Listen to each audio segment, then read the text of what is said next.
오늘 우리에게 주신 하나님의 말씀은 여호수아 21장 8절부터 26절의 말씀입니다. 구약성경 350쪽입니다. 여호수아 21장 8절부터 26절까지의 말씀을 드라마 바이블로 낭독합니다. 여호와께서 모세에게 명령하신 대로 이스라엘 자손이 제비 뽑아 레위 사람에게 준 성읍들과 그 목초지들이 이러하니라. 유다 자손의 지파와 시므온 자손의 지파 중에서는 이 아래에 기명한 성읍들을 주었는데, 레위 자손 중 그핫 가족들에 속한 아론 자손이 첫째로 제비 뽑혔으므로 아낙의 아버지 아르바의 성읍 유다 산지 기럇 아르바 곧 헤브론과 그 주위의 목초지를 그들에게 주었고, 그 성읍의 밭과 그 촌락들은 여분네의 아들 갈렙에게 주어 소유가 되게 하였더라. 제사장 아론의 자손에게 준 것은 살인자의 도피성 헤브론과 그 목초지이요, 또 림나와 그 목초지와 얏델과 그 목초지와 에스드모아와 그 목초지와 홀론과 그 목초지와 드빌과 그 목초지와 아인과 그 목초지와 유다와 그 목초지와 벳세메스와 그 목초지이니 이 두 지파에서 9성읍을 냈고, 또 베냐민 지파 중에서는 기브온과 그 목초지와 게바와 그 목초지와 아나돗과 그 목초지와 알몬과 그 목초지 곧 4성읍을 냈으니 제사장 아론 자손의 성읍은 모두 13성읍과 그 목초지들이었더라. 레위 사람인 그핫 자손 중에 남은 자들의 가족들 곧 그핫 자손에게는 제비 뽑아 에브라임 지파 중에서 그 성읍들을 주었으니 곧 살인자의 도피성 에브라임 산지 세겜과 그 목초지이요, 또 게셀과 그 목초지와 깁사임과 그 목초지와 베토론과 그 목초지이니 4성읍이요. 또 단지파 중에서 준 것은 엘드게와 그 목초지와 기브돈과 그 목초지와 아얄론과 그 목초지와 가들림몬과 그 목초지이니 4성읍이요. 또 므낫세 반지파 중에서 준 것은 다안악과 그 목초지와 가들림몬과 그 목초지이니 2성읍이다. 그핫 자손의 남은 가족들을 위한 성읍들은 모두 10성읍과 그 목초지들이었더라. 샬롬, 좋은 아침입니다. 개인적으로나 공동체적으로도 요즘 기도해야 할 것들이 조금씩 늘어나는 것을 느낍니다. 여러분들은 어떠십니까? 세계 정세를 비롯하여 여기저기서 들려오는 상황들도 우리들에게 깨어있을 것을 요구하는 사인 같습니다. 저의 개인적인 느낌일 수도 있지만 아무래도 기독교인들이 기도해야 할 시기인 것 같습니다. 오늘 기도하실 때 개인 기도뿐만 아니라 함께 기도할 제목들을 보고 함께 기도해 주시고, 성도들이 일하는 직장과 사업체들이 이 어려운 시대를 잘 이겨낼 수 있도록 기도해 주시길 부탁드립니다. 아울러 직장에서 일하는 남편들의 지혜와 건강을 위해 함께 기도하길 소망합니다. 잠시 제가 기도하겠습니다. 선하신 주님, 오늘도 우리 모두를 이 자리로 부르시어 예배케 하시고 주님의 말씀을 듣게 하시니 감사를 드립니다. 성령님께서 우리 모두를 깨워주시어 마땅히 기도할 바를 알게 하시고 기도의 지경을 넓혀가며 기도를 쉬지 않는 성도들이 다 되게 하여 주옵소서. 개인의 문제도 많겠지만 이 시대 속에서 그리스도인들이 손들고 기도해야 할 것이 무엇인지를 알게 하여 주옵소서. 예수님의 이름으로 기도드립니다. 아멘. 말씀을 나누겠습니다. 어제 나눈 이야기는 사실 21장 전체의 서론이었습니다. 21장 전체 내용을 집약적으로 정리해서 1절부터 7절까지 먼저 소개를 했는데 바로 레위지파 성읍에 대한 내용이었습니다. 기억하시겠지만 레위지파는 땅을 기업으로 받지 않고 오로지 거주할 성읍과 가지고 있는 가축을 위한 목초지만 부여받았습니다. 또한 그들은 한 곳에 모아두지 않고 이스라엘 12지파의 영토 곳곳에 흩어져 총 48개의 성읍에서 흩어져 살았습니다. 이는 이스라엘 전역이 하나님의 통치 아래 있음을 상기시키고 백성들이 어디서나 하나님의 율법을 배우고 쉽게 하나님께 나아갈 수 있도록 하여 거룩한 삶을 살도록 하기 위한 하나님의 배려와 뜻이었습니다. 일반적인 생각을 한다면 레위인들은 성소 주변에 모여 있어야 할 것 같은데 백성들의 삶의 터전으로 흩어지게 했습니다. 이것은 오늘날 우리에게도 시사하는 바가 큽니다.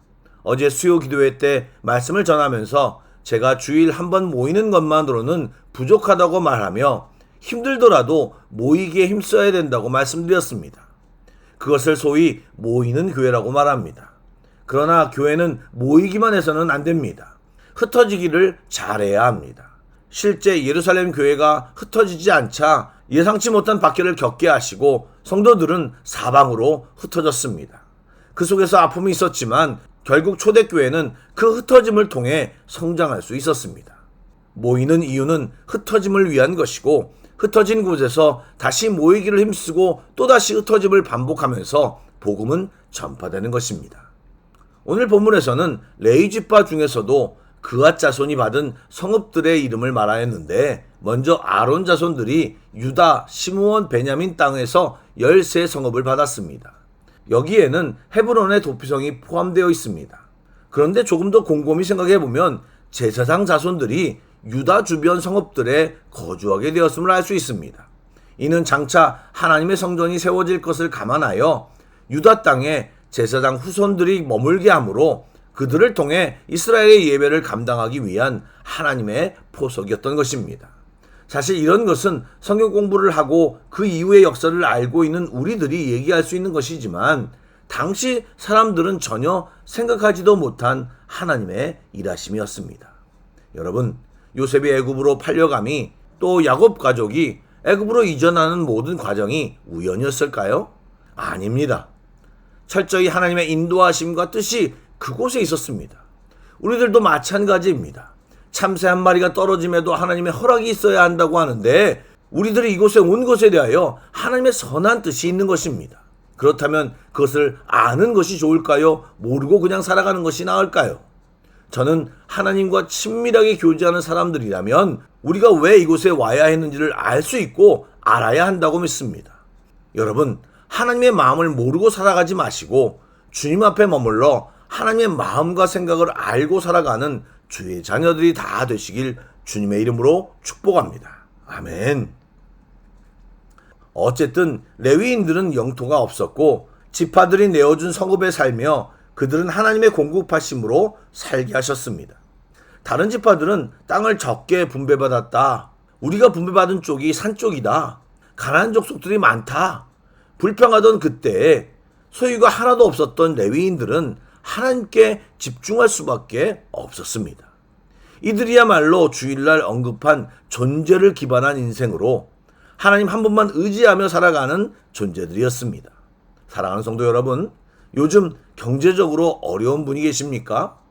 위기가 아니라 하나님을 온전히 만날 수 있는 찬스로 생각하고 하나님 앞에 머물며 부르짖고 하나님의 통치와 하나님의 예비하심을 경험하며 사시길 다시 한번 정중히 권면드립니다. 그앗 자손 중에 비제사장 계열에게 성읍을 나눠준 족속은 에브라임과 단, 요단 서편 므낫세 반지파이며 10성읍을 분배해 주었습니다. 21절에 가장 먼저 언급된 성읍은 세겜입니다. 이 성읍 역시 에브라임 산지에 위치한 도피성입니다.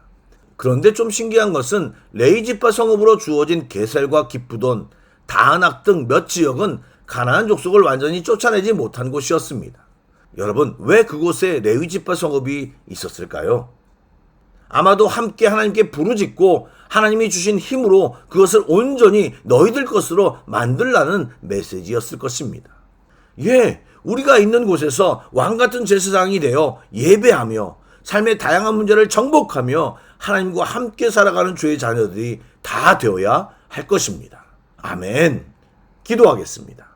사랑의 주님, 주의 자녀로 이 땅에 살아가는 것이 쉽지 않겠지만 주님 손 꼭 붙잡고 당당하게 담대하게 잘 살아가게 하여 주옵소서. 주님이 도우시겠다고 약속하셨사오니 주님의 그 약속을 신뢰하며 주님을 인정하고 의지하며 이 땅의 삶 속에서 승리하며 살아가게 하여 주옵소서. 이 시간 기도로 나아가는 모든 성도들을 주님 도와 주시옵소서. 성령님의 인도하심을 따라 마땅히 기도할 바를 기도하게 하시고 성령의 특별한 은혜를 경험하는 주의 자녀들이 다 되게 하여 주시옵소서. 예수님의 이름으로 기도드립니다. 아멘. 계속해서 찬양곡을 묵상하시고 합심기도와 개인기도로 나아가겠습니다.